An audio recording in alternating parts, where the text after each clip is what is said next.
Welcome to MT. Hope you enjoy the video.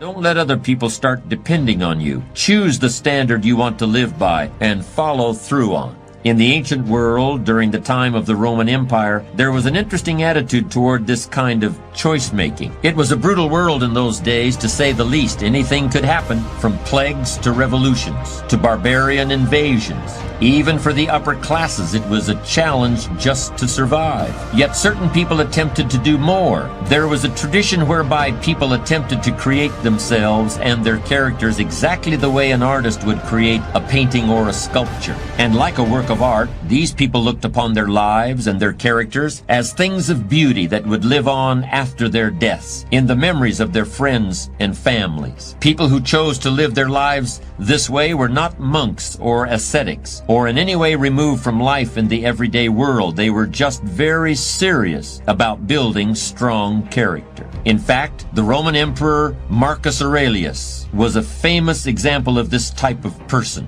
And his journal is a powerful example of everything that's involved in building character and leadership. Much of it was written in military camps while the emperor was leading the Roman armies against barbarian tribes in what is now Germany. The writings of this ancient emperor and of the other people from the same period reflect a conscious choice to live according to certain standards of responsibility and character. This kind of clear decision about how to build your inner self is something that we rarely see today. Most people want to be good. They want to be ethical and moral and successful in every way. They want to fulfill their potential, but they think it's something that will just happen itself. They don't see that there should be a conscious, ongoing acceptance of responsibility for what you do and who you really are. There's an old saying that goes, "I slept and dreamed that life was beauty. I woke and saw that life was duty." If you want to be really in control of your life, and if you want other people to be able to depend on you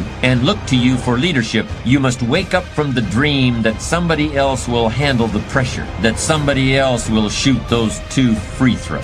I slept and dreamed that life was beauty. I woke and saw that life was duty. It's almost always a good idea to let people know you have a good sense of humor, because in this society, we take humor very seriously. And by the way, you do have a good sense of humor, don't you? I'm confident you'll answer in the affirmative, because virtually everyone is sure they have a good sense of humor, and we'll be talking more about that later. Right now, I just want to emphasize how important humor is as an aspect of strong character. Yet, if you were to ask 100 people to name character's most vital elements, I doubt if more than 5 would refer to humor. In fact, I don't think any would. When he wrote his classic study of American society in the early 18th century, the Frenchman Alexis de Tocqueville predicted that if the United States ever came to be ruled by a dictator, it would be someone with a well-developed sense of humor. If this is true, it's certainly a very different situation than you would find in any other country in the world. Think of the communist and fascist dictators who have played such a major role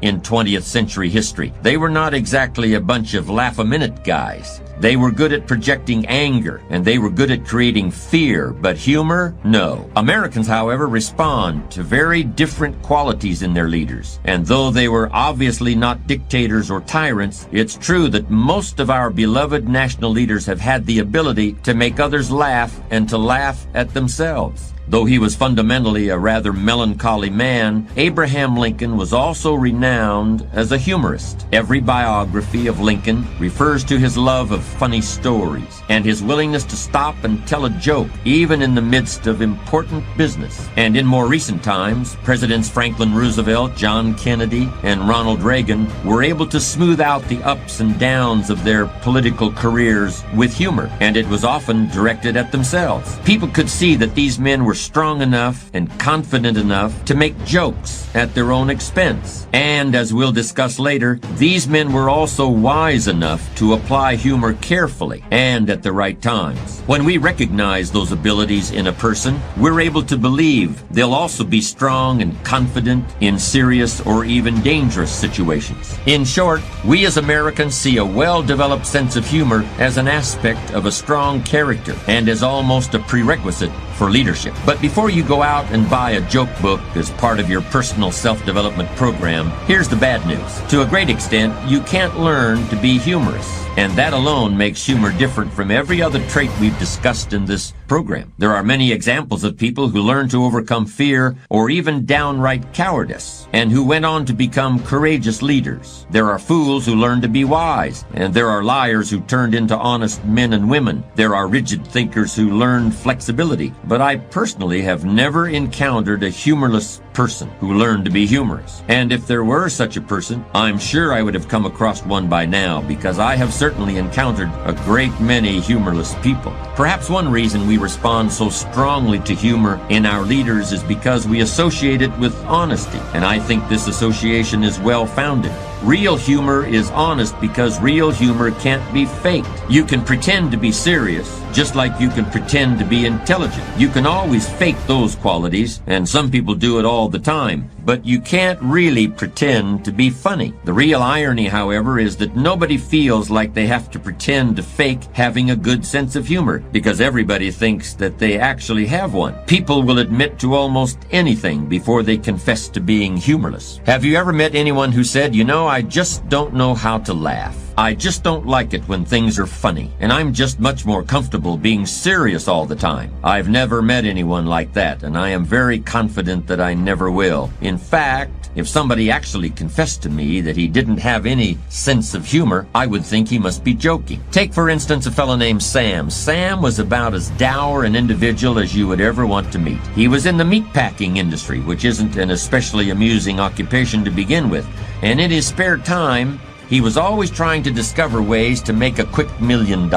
He had really been influenced by the hula hoop fad that swept the country during the summer of 1958. For some reason, that summer, all the kids in America decided they had to have hula hoops, and the company that manufactured them made a huge amount of money. Sam was captivated by this phenomenon. It really fired his imagination. Although he made very good money with his meatpacking business, he was determined to recreate the hula hoop, and he spent thousands of dollars trying to develop or find new toys. Some of them were very clever, but you had to be careful with them. There was one contraption that involved a block of wood on a string. I'm not sure how it was supposed to work, but if a kid wasn't careful and swung it around a little too fast, anybody standing nearby would be knocked cold. In any case, there was something very funny about seeing this totally humorless man, Sam, who was already quite wealthy, trying to make millions with silly toys. But after a while, there was also something a little sad about it, because there really was only one hula hoop fad,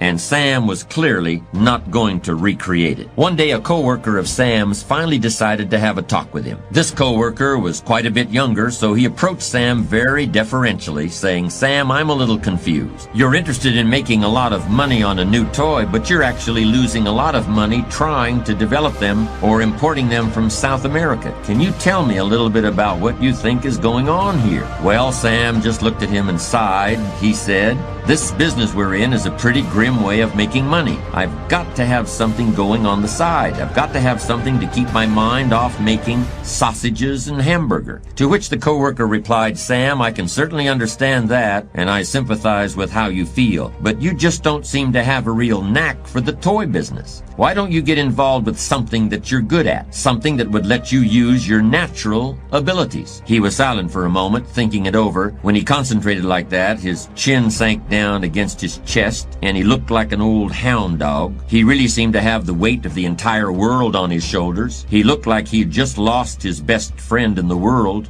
Finally, he looked up and said, "Well, I've always had an excellent sense of humor. Maybe I could do something with that." Since that conversation, Sam has been trying his hand at writing scripts for television comedies. Wouldn't it be interesting and disturbing if one of them were set in a slaughterhouse? You see, a man or a woman will admit to anything before they admit to being a sourpuss. It just doesn't happen. But it's not like they secretly know they're humorless and are trying to keep it to themselves. It's not like they secretly know they have this great weakness, which is not having a sense of humor. That's not the way it is at all. No, every gloomy Gus really thinks he's a very funny guy. Sam the meat packer was a perfect example of that. Like everybody else, he thought he had a very good sense of humor, and he even thought he might be able to cash in on it somehow. That's one of the reasons that humor is such a mysterious and elusive quality.